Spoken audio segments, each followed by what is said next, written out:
going back to earliest days. I actually discovered porn because I was on a file sharing app on a computer, was trying to download music, and I didn't know as an 8-year-old what the difference between MP3 and MP4 was. And so I actually downloaded a pornographic film instead of downloading music. But welcome to the Hey Brother podcast, where Catholic men share about real struggles. I'm Nick Clooney, your host, a Catholic psych mentor and the founder of Crafted for More, a mentorship practice dedicated to helping men live more radically free lives. Each week, I sit down with a man to hear his story about how brotherhood has shaped him, the struggles he's facing, and where he wants to grow. In addition to our weekly interviews, I share conversations with my brother Mitch. Subscribe and follow so we can walk this journey together. We want your help to build a stronger, authentic Catholic brotherhood. Well, we're recording, we're live now, but I think I want to give guys just a welcome to Joe Masek. Did I get it right?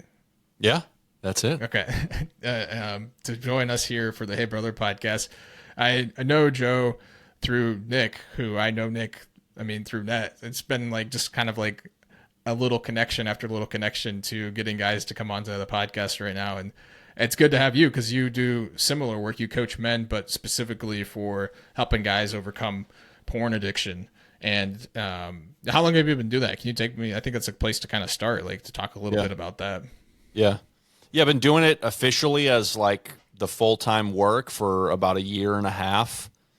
Before that, it was kind of just an extension of my own recovery process. Once I learned how to stop using porn as a coping mechanism and the solution to my problems in my life, I got pretty excited about that fact after 23 years of having it as a constant reminder of how I wasn't where I wanted to be. And so I started telling a bunch of people around me in my sphere of influence and beyond about it, started talking about it more and more. And guys started asking hey, I need help. Can you give me some tips? This craving stuff you're talking about sounds super interesting and new. Can we talk more about it? And so I started working with guys informally at that point. And then as I got a sense hey, there's a real, I was obviously knew the need out there, but started to see the context. And, it wasn't all just my good idea. Actually, of the sort of the inception of the Freedom Group as it exists today was born out of tearing my ACL and both sides of my meniscus playing pickup basketball. I want to hear the story. It doesn't seem. You want me to make the connection? Yeah, I do, because it's how do you go from tearing ACLs to helping guys with porn? Yeah, go for it. So I had been doing this all informally, and there's growing desire and interest. I was working in marriage and family ministry prior to that, or up to that point. So I tear my ACL, both sides of my meniscus, need to get surgery, and surgery, because of the meniscus tears, was going to lay me up for 6 weeks, non-weight bearing. Okay. So I can do virtually, I can't do anything. Can't stand for more than a couple minutes for 6 weeks. And so I had surgery December 1st of that year. And basically until the second week of January, I was sitting on my butt. I'm in this office right now, basically where I'm sitting was the side of the inflatable mattress I slept on for 6 weeks, because I didn't want to go up and down the stairs in my house. And I don't think my wife wanted to deal with me, so she couched me down here in the office, and that's where I stayed. And so I was just spent so much time sitting, which is not me by nature, and so much extra time, slow life, thinking, praying, open space, which is also not me by nature. I once wrote in college on the first silent retreat I ever went to. It was right after my conversion. I wrote down in my journal, and my wife loves to rib me about it. I wrote, "God, if this is what heaven's like, I'm not sure I want to go," because I was not having a fun experience, not talking for 24 hours. That's awesome. But this period of time was just so saturated in God's presence, and ideas were flowing, and I could see it. Yeah. And so I through that 6 weeks filled up 98 pages of just trying to work out in my own head like, what is it that you've been doing in my life, God, and how can I give this back? And what does it actually look like to do this work? And like one question leading to another question, leading to an answer, which leads to 5 more questions. And so that is how the ACL meniscus tear led to that, because I came out of that time. I mean, the first thing I did was get on an airplane and go to Ohio State, and lead a retreat for men. Wow. To help them deal with sexual sin and recovery and restoration in Christ. And so it was like the first thing I did. And then right beyond that, I started reaching out to guys, asking them if they were interested in piloting this group I was going to start. And so that was kind of the first origin of the first ever group that we ran with the Freedom Group. Yeah, it's been a riot ever since. All that awesome. 98-page document was worth it. Yeah, it's crazy how like the Lord works in that when He gives us this time of maybe I don't know. I'm guessing there was a little frustration when you first tore the ACLs. Maybe not all sunshine and rainbows on the onset, but like to have the humility to be like, okay, well, let's use this space to actually do something. Like if I'm here, I might as well do something with it. Like it's crazy how His providence allows space for us in that way. And there's something Ignatius about that a little bit, like Him being laid up in the hospital and God's like, well, let's take a moment to look at what's going on in your interior world. And, yeah. They can write books many hundreds of years from now comparing me to Ignatius. I'm not going to claim that today as a 32-year-old punk. But yes, there's the similar experience of the dark part of it and the challenge of and the pain and discomfort of going through that. It's like the first major surgery I've had. And really the first like major obstacle in family life that was like, okay, like the next 6 weeks is going to be, apart from having children. I mean, that's its own disruption to family life, but there's lots of joy to it. This was more like, the first time where, and we've as a family have encountered this actually a lot since then, where hope becomes getting back to normal, which is an interesting thing to find yourself hoping for. Like I want it to be the way that it used to be. And it's funny that you weren't happy and full of joy and totally present to your experience back then. But like that you find yourself like, if I could just get back to that experience, just get back to being able to walk, like becomes the goal, becomes the thing that you hope for. It's taught me a lot in life of that. And then more even significant circumstances since that time of learning the reality of grief in that, as well as learning to place your hope in the Lord and learning to find the supernatural in the natural, as well as learning to hope for it. Like whatever life looks like around the corner, I'm hopeful for it. I actually want it. Whether it be something very, very hard and life altering or something really, really good and restorative and new in a beautiful way. That's awesome. Yeah. How like you can go from that like perspective switch a little bit from like, normal may have seemed mundane before, but now like to have that switch of like, this actually seems like not only good, but like exciting. And I want that. And so that's cool. Like just kind of like a restored hopefulness sounding like coming from that journey, and like great fruitfulness with the Freedom Group. And like that's something that I want to talk about maybe more closer towards the end, and just like to get more about like the here and now, what's going on with that, how can guys get plugged in. But first I want to kind of slide back to like what was Joe's life prior to was it a double ACL tear? No, ACL. Double meniscus tear. Double meniscus. There's two sides of your meniscus, and I tore both of them. Okay. So I was thinking like 2-leg injury. This is just one. No. One, okay. Just one knee. Got off easy. Just gone. Yeah.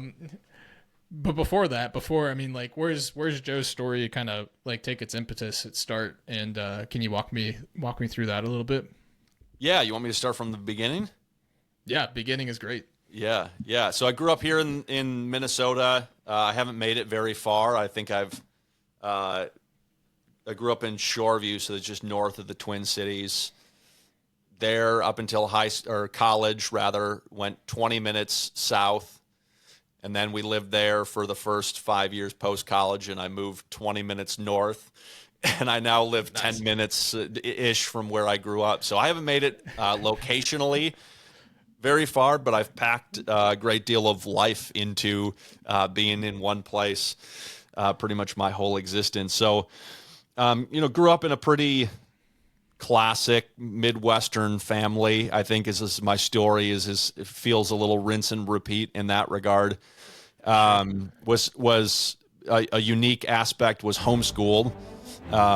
Basically, I went to different classes, took different classes in sort of social settings, but was homeschooled all the way up until high school. What was that like? I mean, one of the cool things about this is like I hear a lot of guys' stories from all sorts of different walks of life, whether it's homeschooled, whether it's public school, Catholic. Hey, if you're looking to grow in faith, fight self-doubt, and step into the man God's created you to be, I've got something for you. As a way to thank you and every man listening to the Hey Brother podcast, I put together a free guide called 7 Tools for Becoming the Man God Has Made You to Be. It's a simple yet powerful resource to help you build stronger brotherhood, strengthen your faith, and live more radically free. To grab your free resource, go ahead and type tools in the comment section below. That's TOOLS, tools in the comment section below, or email me tools with the subject line at nick@craftedformore, and I'll send that document straight to you. Now back to the episode. What was homeschool life like? You said till high school? Up until high school. Yeah. Okay. I mean, the short answer is really hard. My personality did not blend well with being isolated from peers. I'm very extrinsically motivated. So not having deadlines in a day, deadlines in a classroom, external social pressure to learn how to order life. There was a lot of just frustration and butting heads with my teacher, who also doubled as my mom, and my principal, who doubled as my father. Yeah. So it was very, very different than my brother. I mean, my brother is pretty intrinsically motivated. He's an engineer now, pretty linear thinker. So he loved it because he could be done with schoolwork by 11, in the morning, and be like, the rest of the day is, whatever. And here I am, like, struggling to focus long enough to finish one subject through my day. And then the social side of it is like just being such a social creature, needing that social engagement, not having a lot of that social feedback. Struggled a lot to sort of find my place in peer groups, to work out what's within me, get comfortable in a peer dynamic, was a real challenge for me. And I didn't experience the full weight of that until I got to high school and try to like integrate into a much larger peer context. But that transition was really, really challenging for me. So, I mean, the short answer is difficult. There's no like, it was absolutely horrible, it's the worst thing, I would never do it again. Like there was a lot of good to it, but I experienced it as a child as very challenging, as not a lot of fun, and not, frankly, the best context for me to learn in because of who I was, how God created me, and my personality, my ADD, a lot of things about who I am and who I was developing as through that time was a challenge. And there's more we can get into in terms of inner family dynamics that were also in play in the background that added to that.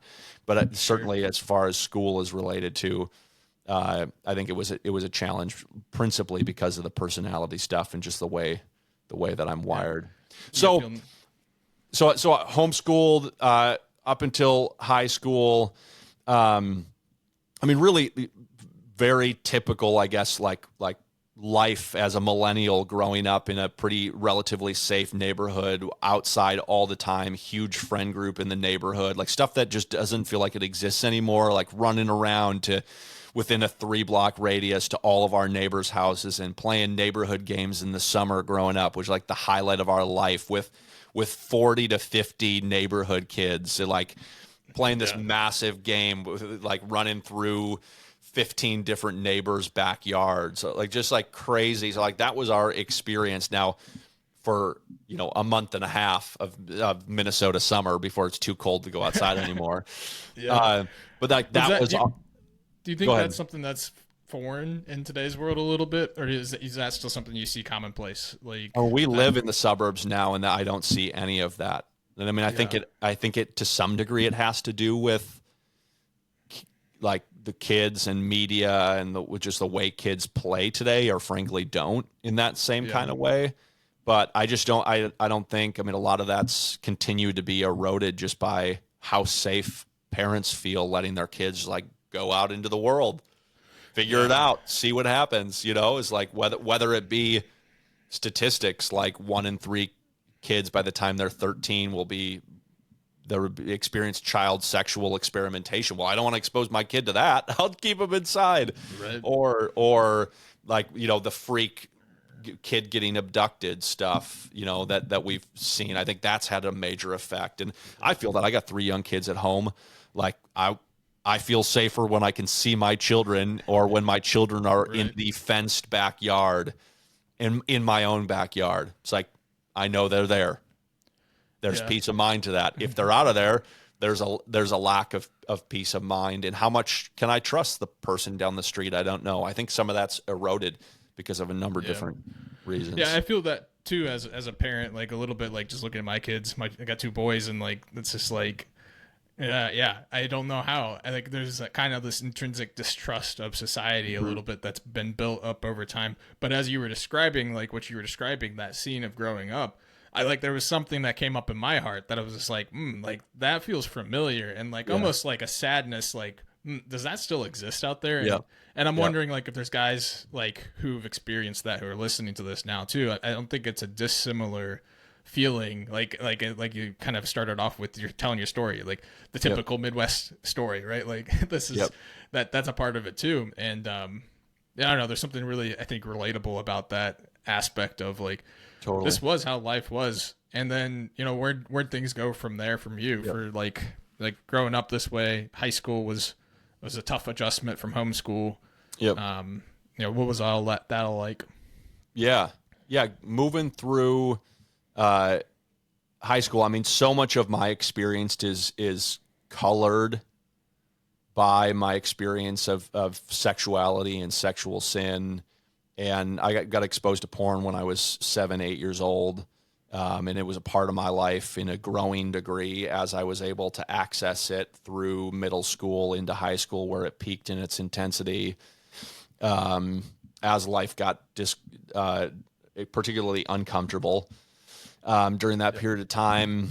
And I was also sexually abused, and started then at that 7, 8 year time frame, and then started to act out with other siblings, and then other people in my neighborhood, and then once you get into high school, then there's like the sexual acting out that's condoned or feels normal, Sure. like trying to do stuff with girls and all that stuff. And like, so all my experience was like kind of whitewashed, if you will. Like, grew up Catholic, nice community, super nice family, doing lots of nice stuff, lived in a nice house, had nice things. And then like this really dark part of my life where I was confused and felt dirty and needed to hide it, but also getting the positive reinforcement of it's pleasurable, I want it again. And then I do something like, shoot, that was really disgusting. I need to hide that even more. And so experiencing all of that sort of spiraling out of control in the background of my life. So culminated with high school. Really, my experience of high school is a sort of two-faced experience of youth group and high school. So coming of age in relationships to peers. In youth group, I was the loud, boisterous party clown, trying to be the loudest voice in the room, big socialite, like always doing stuff. Yeah. Front door is a revolving door of people coming in and out. My parents joke they finally stopped locking the front door because another one of Joe's friends is knocking on the front door to hang out unannounced. Like so I had that going on. Yeah. And like when I'd show up to youth group or this social group, it was like fill the bucket as much as I could possibly fill it. Get as much of a dopamine hit, feel as whole as I could possibly feel. Because like I'm going. Youth group was doing that for you. It was filling the bucket. Oh yeah. Because I'd get most of the time positive reinforcement of like people wanting to be my friend and being one of the cool kids and having these emotional experiences in adoration before the Eucharist and being received in that kind of way. And so I think there was a lot of like sort of good positive reinforcement that happened there. But I'd go to school. It's like I couldn't figure out how to fit in. Couldn't figure out the classroom dynamic. Keep your head down, keep your eyes down. Like just get through the day. Very quiet, very reserved, very anxious, very, very on edge. Yeah. And that was my experience for pretty much all of my 4 years in high school, was this sort of like on edge, try to figure out. And I had friends in high school, so it wasn't like I had zero friends, but I had like 3-4 friends in a graduating class of, I think, like 257 or something, Yeah. And then I had like another group of people that was like, try to be nice to me, but then they were like kind of friends, but we weren't really, really friends. And then there was everybody else. There's sort of like the sea of people that frankly, I'm not sure knew I existed. Yeah. Probably felt a little like oscillating between two lives then, it sounds like, by the way you're talking about it. Totally my experience was like this two-faced reality. And I tried to reconcile it as I like tried to push the boundary, come into my own, but it always felt, and it wasn't really so much that it was externally like being pushed back on me. It was so much of my inner voice telling me to stay down. Too anxious to take that risk, or too anxious to say something to somebody else, or too worried about what they'll think. And so like not smiling, not looking people in the eyes, not being able to overcome that thing to like act normally, to like be myself. Sure. And so it just like my experience really was like in youth group was like overcompensating, because at school, like my 40-hour, work week was way undercompensating, or like under expressing who I was. And so I'd have one day a week, or maybe two if I was hanging out with a friend group from youth group that weekend, to like get it all in at once, be everything I am, and like show up as all of it. And it was not I don't think it was life-giving and really restorative for building authentic brotherhood and friendships. And it certainly wasn't life-giving to me in terms of experiencing that, to the point where going to college became, the mission was to live as one person. Yeah. Like I'm sick of this two aspects of this duality, which is hidden life, religion, like being this nice little Christian boy. I want to figure out how to reconcile that. Yeah. And then I want to figure out how to stop being the shy, doesn't know how to talk to anybody. That's not me. But I also don't want to have to be the clown, loud, boisterous, energetic all the time for people to like me. I just wanted to be me. So like those 4 things on the map, how do I find the center? Like who actually am I?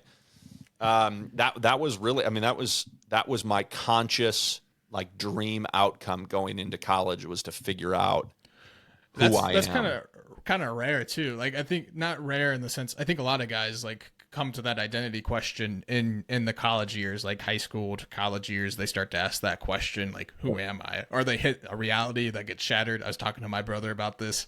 Like an episode that we released a couple weeks ago, maybe a week ago, and like all of a sudden he wasn't the smartest kid in the room. All of a sudden he wasn't like the best athlete, and like these realities can get shattered. And So like that isn't uncommon about your experiences, like that identity becomes a major question in high school or college. But what I do think is unique is like this conscious like reality, like you 'cause, like it sounded like you saw it, that is, Yep. um going into college, and you're like, I need to change this, like Yep. there's something off here, and that needs to be different. Yep. Yeah, it was this, I don't want this anymore. This has been miserable. Yeah. I want a different life. So an important sort of footnote or backdrop on all of that for what happens in college is the fact that I started my first entrepreneurial pursuit when I was in 8th grade. So Oh, I wow. started, my buddy and I, he's now a priest. We started a garage band together. Okay. And we started a DJ business. So it was the first LLC I ever had when I was in 8th grade. That's We awesome. we convinced one of his, forget how they were related, but extended family member of his to let us DJ her wedding. Got 250 bucks, poured it back into gear and equipment, and just started doing that more and more. Well, junior and senior year in high school, we DJ'd all of our high school events, which was like a big part of like me trying to like force myself outside of my shell, like Sure. be the loud, boisterous one by doing something cool, like DJing your high school dances for 1,200 people in your high school or whatever, and so started doing that, and then started getting more events with other high schools in the area, and it was born out of, I love music. Music has played a huge part and role in my life, going back to earliest days. Yeah. I actually discovered porn because I was on a file sharing app on a computer, was trying to download music, and I didn't know as an 8-year-old what the difference between MP3 and MP4 was, and so I actually downloaded a pornographic film instead of downloading music. But I was burning illicit hip hop CDs, one of my earliest memories, and then transferring them on cassette tapes so that I could play them on a Walkman that I stole awesome. from my parents as a 8, 9, 10-year old. So like music had always played a role in my life it really was a tool to help me. I know now, like, emotionally regulate, connect with myself, Yeah. feel seen and heard. Like that emo rock music comes on, and I can be back there in a second of what it was like to like feel angsty and all over the place, whatever. So getting in touch with that again played a role in like this pursuit, as well as like being somebody, being able to perform, be out there, share that gift or that desire, or that part of my life was a big deal. So I remember junior, senior year, got to the point where I had like, I don't know, 20 events on the calendar going into college. So I like had that in my tool belt going into college of like, well, I know how to have fun, how to throw a party I like. And back in high school early on, like, because faith was still important to me at that point, wasn't so much. I guess it started to phase out of the picture like by the end of high school. Okay. Was this desire. I had seen music in a really crappy way, like in order to be Catholic or to be Christian, you have to give up fun. Basically, the secular world has fun, and then we have cheesy, wildly uncool, nerdy parties where we play like I don't know, like Catholic dance music, which consists of like 10 appropriate songs, and I was like, go ahead. I was gonna say there's an element of that that's true, right? Like where like it is like super cheesy, and like we encounter it, but like at the same time, like the deeper you go, like the further or the more you know, like that's like the opposite, right? Like yeah, I don't know. That's been my experience through life where I oscillate, like probably similar to your experience, where it's like I either do the faith thing or I can be cool, right? Like those are the two options I have.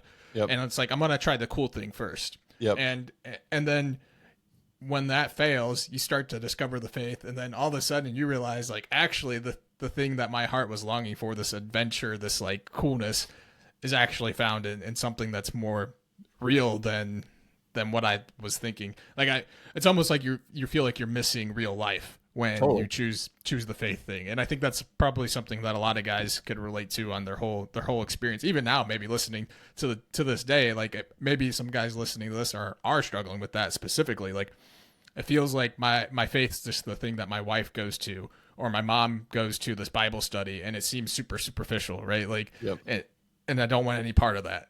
Yep. And so that sounds like, yeah, it's a relatable experience for sure when you're talking about it's this cool stuff or my faith, and Yeah. you started to kind of diverge from that in high school going into college.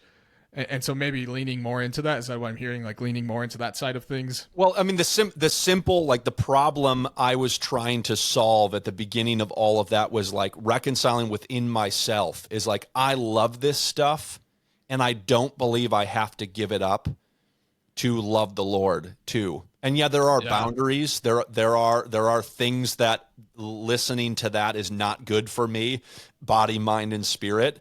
But like trying to figure out where's the boundary, because I don't think it's like right here. Like, and by that I mean like, I don't think what the music my mom listens to is the only appropriate music out there. And I want to figure out like how to have genuine, joyful, raise the roof type fun, high energy, EDM, hip hop, like all the music that inspires me. I want to figure out how to bring that to others. Like that became the mission. So going into college now, my goal was to be moving in one direction, right? And I hadn't really worked out what that was going to look like. I had a brother who was a senior at the same college I went to when I was a freshman. Okay. Grew up trying to make my way. They were having house parties at their house most weekends, and like I was the cool freshman that had somewhere to go, so I started going there a lot of times, and it was like my first foray into heavy drinking and being the life of the party. And I was like, shoot, this is natural for I know how to do this. And so that at the beginning of college became my path of like, I'm going to drink and party 3 days a week. I'll DJ and have crazy dance-offs in the living room with people that show up at these parties. Like I will be the life of the party. And I started getting a similar level of recognition with the type of people that I went to high school with, doing the same kind of stuff that I did in youth group, with alcohol as the connection point. Interesting. Right? And like that was my experience. And so I just rode that wave. And so it started having a significant effect on me. I could tell, like, well, I mean, apart from being having terrible hangovers, I've never had a good one. Like getting to the point where I could tell cognitively that I was not functioning. Like I couldn't think straight until like Thursday of that week, after a week of drinking. And then it was time to drink again. And so I started to experience the cognitive effects of living like that. I started to experience the spiritual effects, like virtually no spiritual life, not praying, going to church on Sunday, but hungover most of the time, leaving early because I was physically sick. Yeah. So like that kind of was getting phased out of my life, and then started to like really do more stuff that a good little Christian boy is not supposed to do, right? And chief amongst those was to not have sex before you get married. And it was that freshman year that I gave away my virginity, and then the next weekend did the same thing. And that was sort of like rock bottom for me. Like I remember waking up that first morning after in my college dorm room, and it was a pretty pivotal moment because I felt like I audibly heard the voice of God, and I didn't recognize like, oh my gosh, that was God. But I woke up with this question on my mind. And the question was, is this the life that you want? Man. And I love that in hindsight, because it wasn't like when I had done something really stupid and I had thrown it all away and was acting like an idiot and taking for granted all that I had been given. It wasn't a voice of condemnation and shame. It was a question that elicited a free choice. Like I could go do this thing. I could try to have this life, or I could say, no, this isn't what I want. God, show me another way. Like those were my options.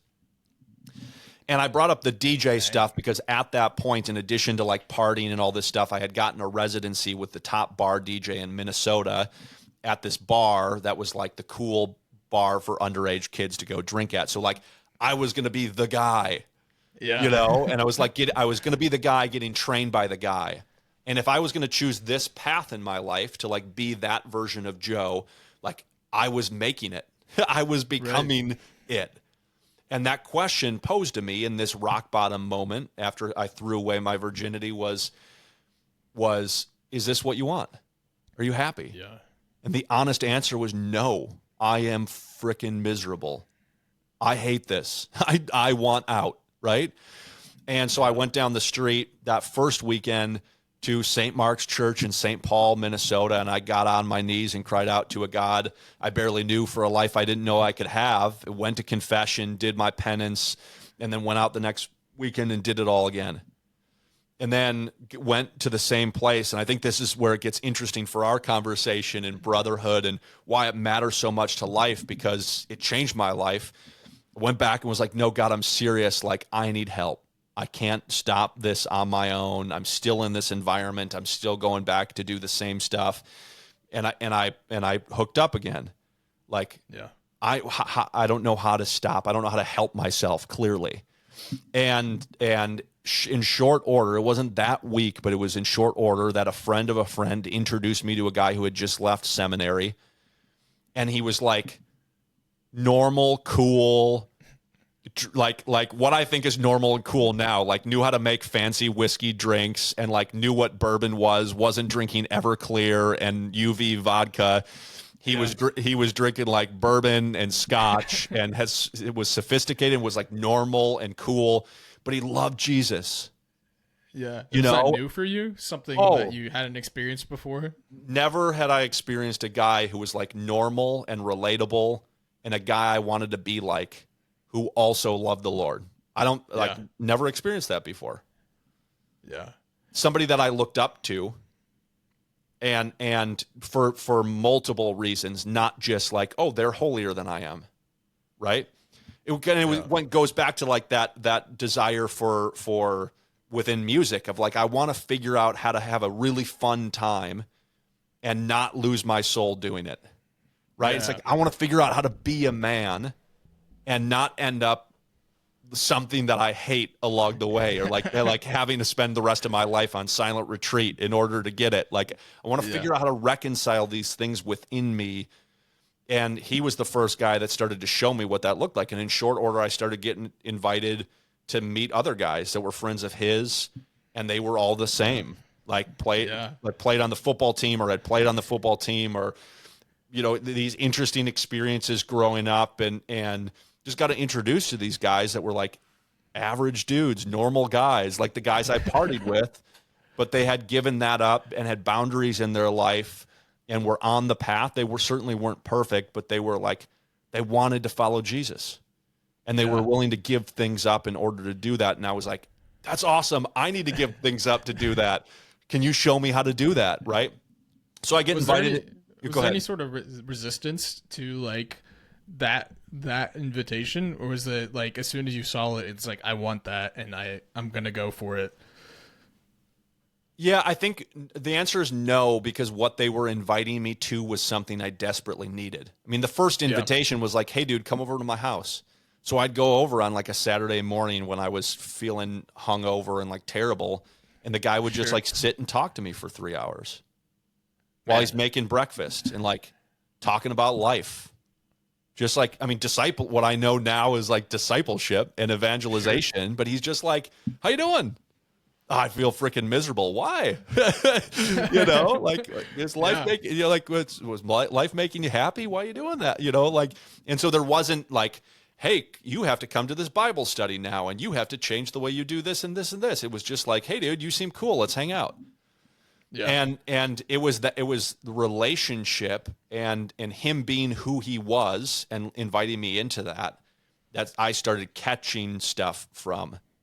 Like and I want more of that. How do you do that? I want to do that. Right. And then like letting, as we say in our friend group, like let the Holy Spirit do the heavy lifting.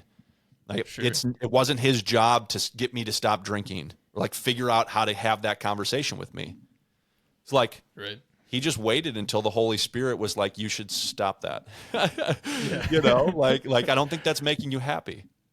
Yeah. And then Yeah. he was the guy I went to, like, dude, I was like prayed this week and like, I feel like I got to get this figured out. Right. Yeah, what a great example of like what true like brotherhood looks like, right? Yeah, yeah. I think it's easy, particularly in Catholic circles, like to get like into that evangelization mindset where it's just like I have to be doing X, Y, Z, and like not to disparage Bible studies, they're great, but it's like what we really long for is real relationship, not Totally. just a relationship to get me to be a part of your cool like Bible study or group or whatever it is, and so like that's such an awesome testament to like. It's just a dude who like asked good questions and wanted to get to know me. Yep. And it was like something that like you were hungry for. Yeah. And pretty quick it turned from like him inviting me over to be like, hey dude, can I come over? Like I need to be there right now. And like inviting myself into his life and then the other guys that were around him. And it can directly connected to that. I was invited into a group that's still active and going. There's groups all over the country called Dangerous Men. And the second week of that group is sharing your whole history with sexual sin as like clearing the air. We're all in this together. This holds us back from being able to receive the love of Jesus because of what we start to believe in our identity about who we are because of what that says to us about who we actually are. And it was like this full disclosure, exposure therapy moment of like, I've never told anybody this stuff. Yeah. And I just share 60% of my story and like the deepest parts from that other sort of dichotomy that I shared earlier that I was trying to reconcile that hadn't started that work yet. And it was like left that room feeling like the 10,000 pound gorilla was off my back. Cause I just told a bunch of people the shit that I had always buried and tried to ignore myself, let alone tell anybody else about it. And I was honest for the first time in my life. And like so much of our psychology and our brokenness convinces us that the truth hurts. Like the truth feels really, really good when we have nothing to lose. And I was just, and that's the season I was in. I just had nothing to lose. I had nothing to hide. No, there were places I wasn't willing to go when I said I shared 60%. Like, I don't know if I can share that with you was part of it. And then the other part of it was I had buried some of those memories so deep that I wasn't even aware that they existed, that had happened yet. And so being able to like go to where I could share and be invited to be as vulnerable as I was willing and to be received in that was massive. We get through that 8-week study. I start speaking identity statements over my life instead of these brutal statements had started to believe about myself up until that point. I'm dirty, I'm worthless, I'm no good. How could you do that again? No upstanding citizen or a respectable man would do that, so you aren't one. Like all it started to replace it with, before it was actually necessarily true about my behavior, like what does God say about me, even in the midst of my weakness and brokenness, had a huge effect on me starting to like claim my identity and try to be more specific about it. And then we did a freedom retreat, was just go through like a life inventory and like just clean the house with a room full of 50 other dudes. And it was like, oh, like I want to live like this for forever. And so that was my introduction to like brotherhood, vulnerability, authentic living. I could have this for the rest of my life if I want it.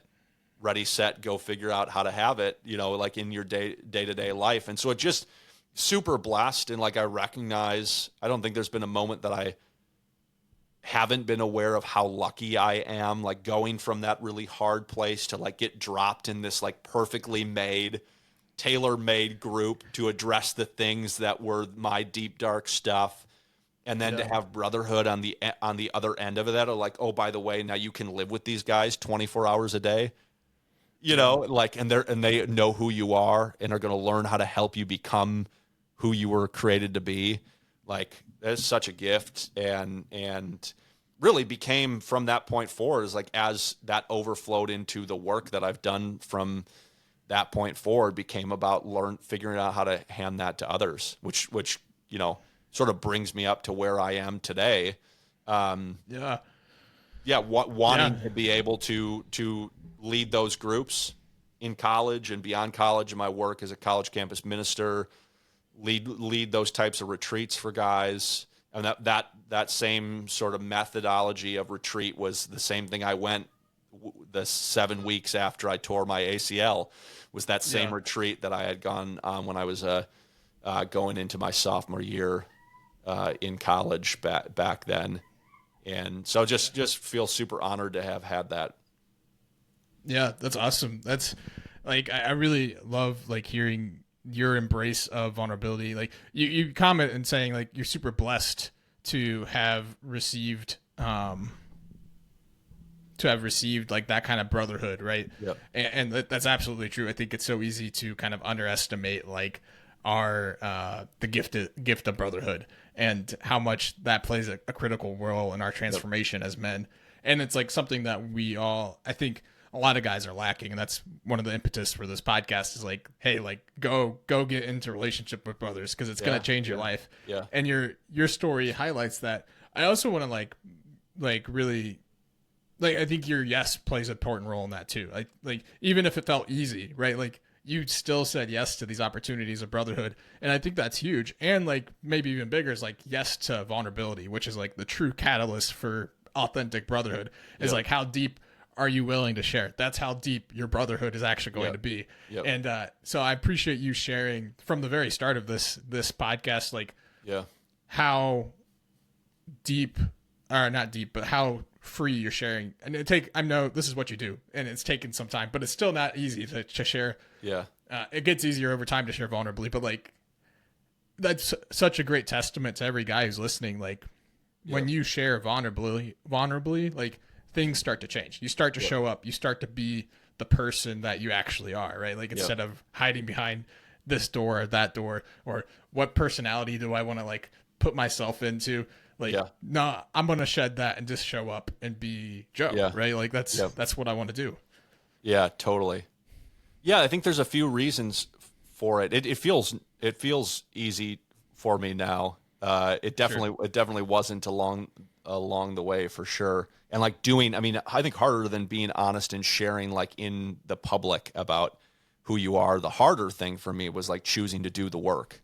It's one thing to stand up and say like, here's my story. It's another thing to like live your story and be willing to go back into it all and work it out as the Lord peels back layers of the onion. Like that was the exhausting part of it for me, is like the years and years. And I oftentimes thought like, hey, listen, if I could have lived that way for 15 years, I should probably give God at least 15 to be able to work it out in me.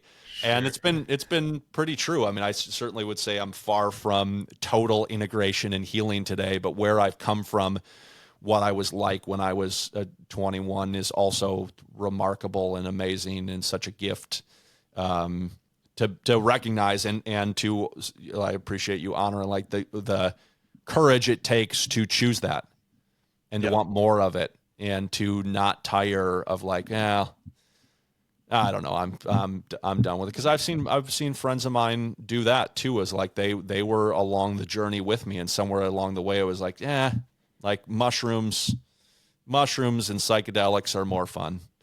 Like I think I'll just do that, or like partying's actually like I'll just stay there. And I think it does require something to be willing to continue to believe that the life that you're after and the commitment that you're after is going to be worth it. And in the words of Jordan Peterson, like all life is hard. Choose your hard.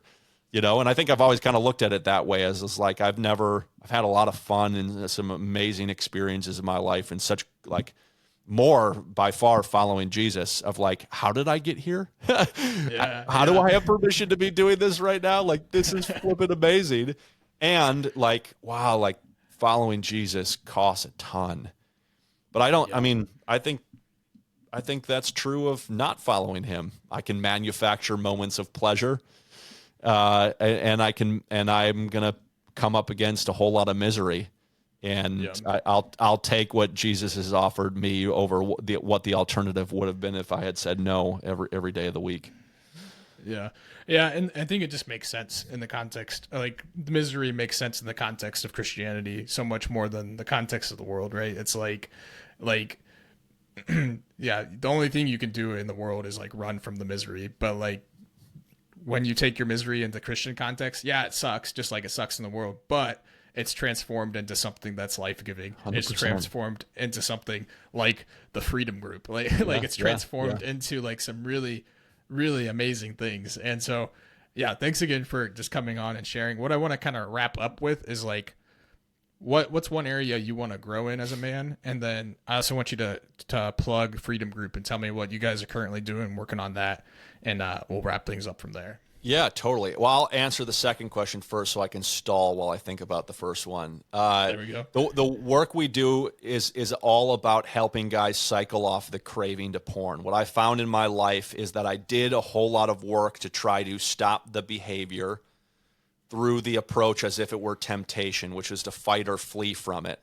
And I found, like you were just talking about suffering, is that I wasn't making much progress, that for years and years and years, I was a 1 to 3 week, like hit a wall, either coming out of nowhere or the slow growing sense of impending doom experience. And then I'd give in and be like, what the heck? Like, I know I don't want that. Why do I keep doing that? And I learned about the neuroscience of craving and how it manifests in the brain and then what to do about it. And what the role porn has really played in my life. And I got super excited and engaged a new process in my life. And within 3 months, I cycled off of craving and haven't experienced craving for porn ever since. And I've experienced triggers like the way a normal, healthy brain would experience a trigger, something coming across my screen or a beautiful woman walking past me. Like there is the freedom to be able to ruminate and go somewhere with that thought, or the freedom to let it go and let it pass. And that's because I did the work of cycling off of craving. So that's what our mission is, to help guys who have tried something and it's not working, to work with them. And our value proposition we'll get you completely free from the craving of porn in a year or less, or we work with you completely free until you are. So it's a year-long process. Neuroscience supports, if you engage this intentional process somewhere between 3 and 12 months, you will get craving free. We run assessments along the way to be able to give you some confidence that it's not just like a matter of, am I or am I not, but there's some data behind it to be able to hold on to and know kind of where you're at in the process. And our hope and dream is to dismantle and disrupt the porn industry by removing its users. And if there's nobody left using the thing, there will be no money left to pay for the thing.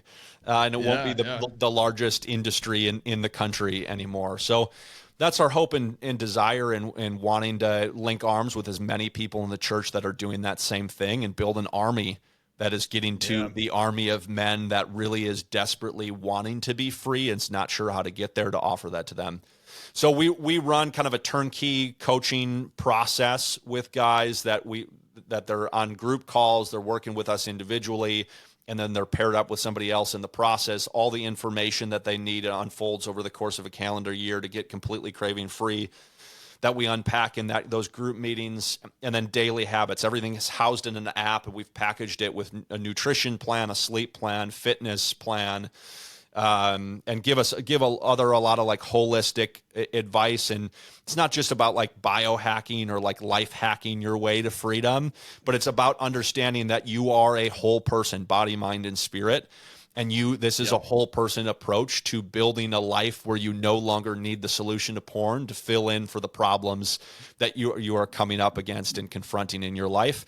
And that requires figuring out what you actually need and learning to prioritize all that sort of stuff. And so we try to do as much of that as possible, make it as easy as possible for guys while still needing to do the hard work to build that in their life, to be able to like kickstart that along the way.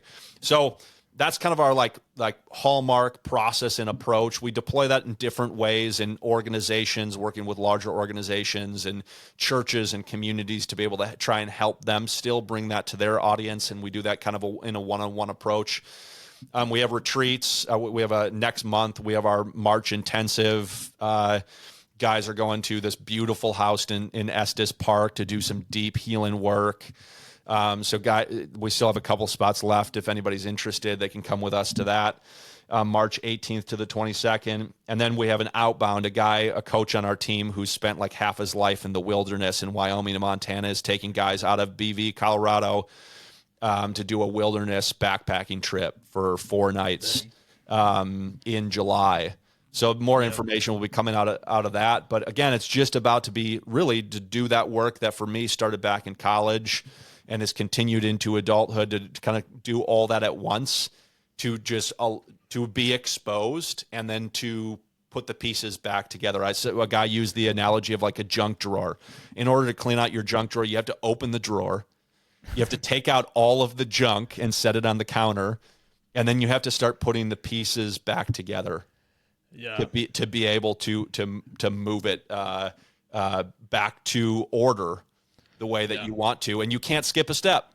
You don't get to skip a step. Right. So all these opportunities are for guys that are dealing with, they know sexuality in some form is a problem in their life and they want to work on putting it back together.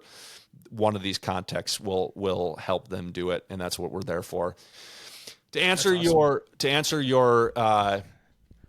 first question, I think one of the things that I have been aware of in my life today is how I still reflexively repress and suppress emotion.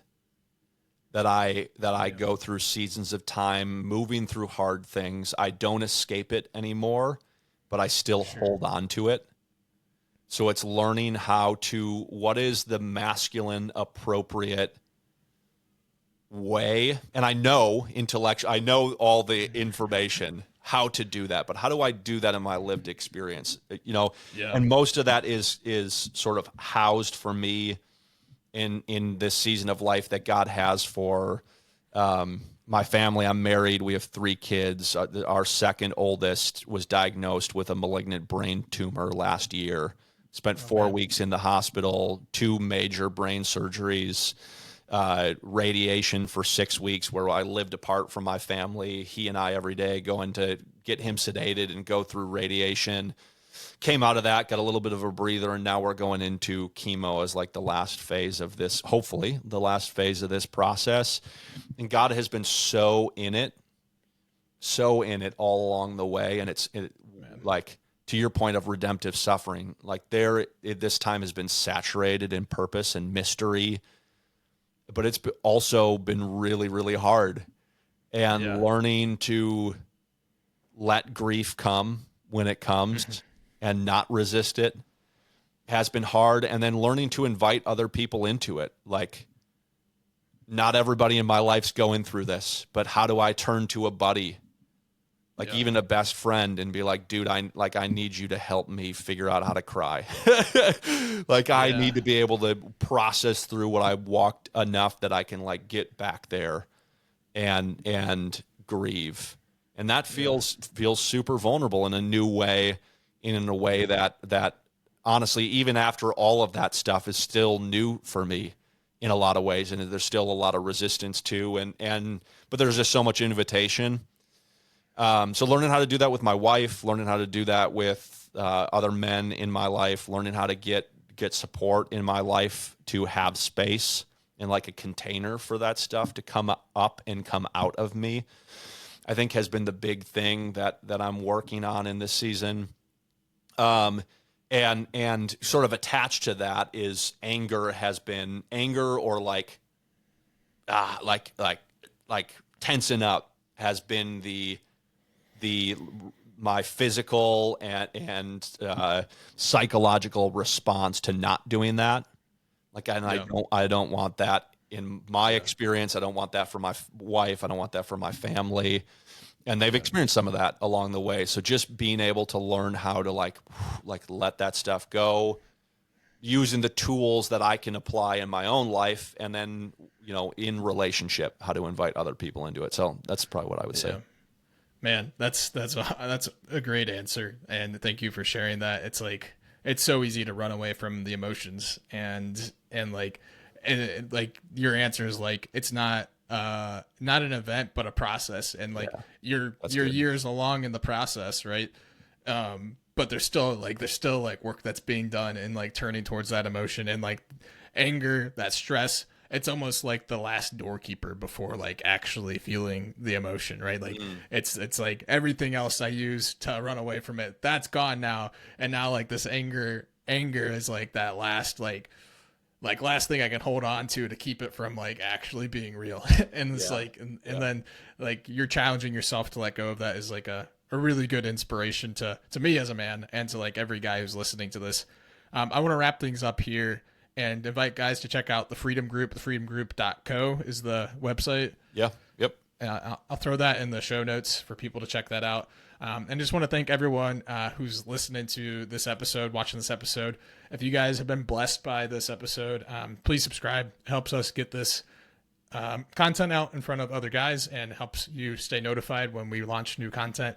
And I love making this. I love making this with my brother, having guys on like Joe, who are spiritual brothers. It's really great. And I just want to help men become more accustomed to entering into deeper brotherhood. Let's go. Thanks for having me, man. Yeah, absolutely. Thanks for being here. Thank you guys for listening. And, if you guys want to continue to strive to be the men that you are created to be, come back next time, and we'll catch you there. God bless.